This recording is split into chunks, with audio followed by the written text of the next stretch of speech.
আসসালামু আলাইকুম বন্ধুরা, সকলকে ওয়েলকাম জানাচ্ছি আমার চ্যানেলে নতুন একটা পর্বে।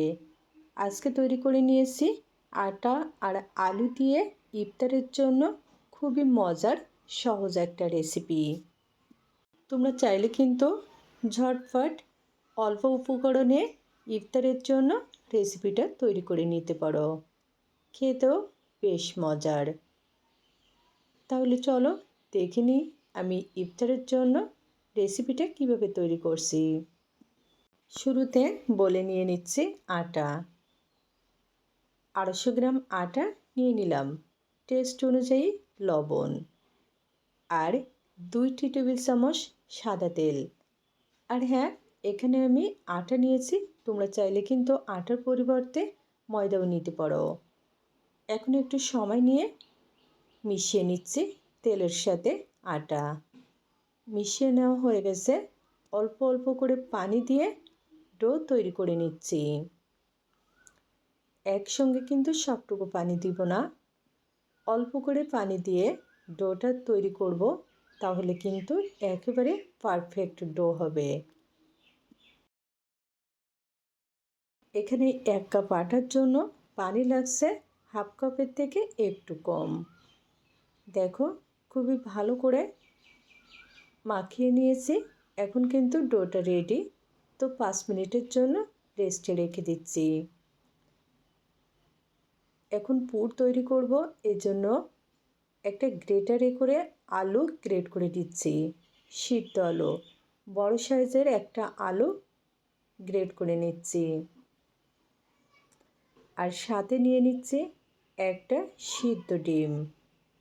ডিম ওই একইভাবে গ্রেটারে গ্রেট করে নিচ্ছি।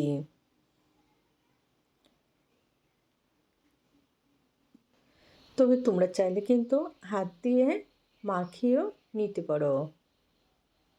নিয়ে নিচ্ছি টেস্ট অনুযায়ী কাঁচামরিচ কুচি, 1 টেবিল চামচ ধনিয়া পাতা কুচি, টেস্ট অনুযায়ী লবণ।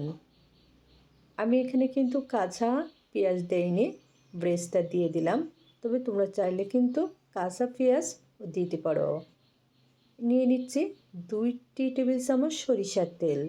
সরিষার তেল দিয়ে এখন আলু, ডিম অর্থাৎ সব উপকরণগুলো ভালো করে মাখিয়ে নিচ্ছি। মাখিয়ে নেওয়া হয়ে গেছে, আর এদিকে ডো ভালোভাবে সেট হয়ে গেছে। এখন যে কয়টা নাস্তা তৈরি করব, ঠিক সেই কয়টা ছোট ছোট লেচি কেটে নিচ্ছি। একটা লেচি নিয়ে নিলাম। এখানে তোমরা যেরকম সাইজের নাস্তা তৈরি করবে ঠিক সেরকম লেচি কেটে নিবে। এখন এরকম করে একটু চাপ দিয়ে অথবা হাতে নিয়ে এরকম করে মেলে নিচ্ছি।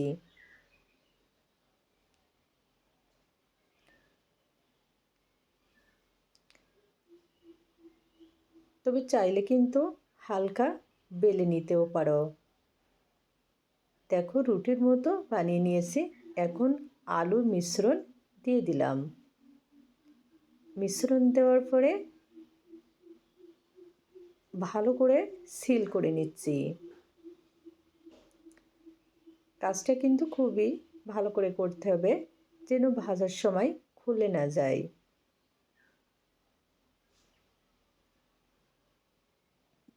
আজকের এই ইফতারের জন্য তৈরি নাস্তাটা কিন্তু খুবই মজার, আর তৈরি করাও একেবারে সহজ।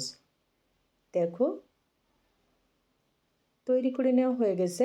এখন আবারও একটু চাপ দিয়ে মেলে নিচ্ছি।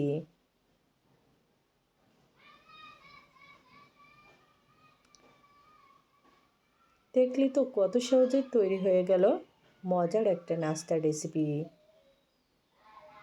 আর সবগুলা নাস্তাই একইভাবে আমি তৈরি করে নিয়েছি। এখন ঝটপট ভেজে নিব, এর জন্য প্যানে নিয়ে নিলাম পরিমাণ মতো সাদা তেল। এখানে কিন্তু আজকের নাস্তাটা আমি ডুবো তেলে ভাজবো না, এরকম অল্প তেল দিয়েই ভেজে নিব। তেল গরম হয়ে গেছে, একে একে নাস্তা দিয়ে দিচ্ছি।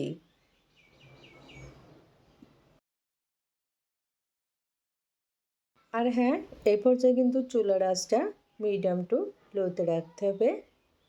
একটু সময় নিয়ে ভাজবো, তাহলে নাস্তাগুলো অনেক বেশি ক্রিসপি হবে। আজকের নাস্তাটা যেহেতু ইফতারের জন্য তৈরি করে নিচ্ছি, এর জন্য এরকম অল্প তেলে ভাজবো, তাহলে নাস্তাটা অনেক বেশি হেলদি হবে। বেশ কিছুক্ষণ ভাজার পরে নাস্তায় কিন্তু খুবই সুন্দর কালার চলে এসেছে আর ভালোভাবে ভাজা হয়ে গেছে। এখন তেল ছেঁকে তুলে নিচ্ছি। আজকে কিন্তু খুবই সহজভাবে, সহজ রেসিপিতে অল্প উপকরণ দিয়ে তোমাদের জন্য ইফতারের মজার একটা রেসিপি শেয়ার করলাম। আমার মনে হয় ভালো লেগেছে। যদি ভালো লাগে ট্রাই করে দেখবে। আজকে আর নয়, অন্য কোনো দিন দেখা হবে মজার কোনো রেসিপি নিয়ে। আল্লাহ হাফেজ।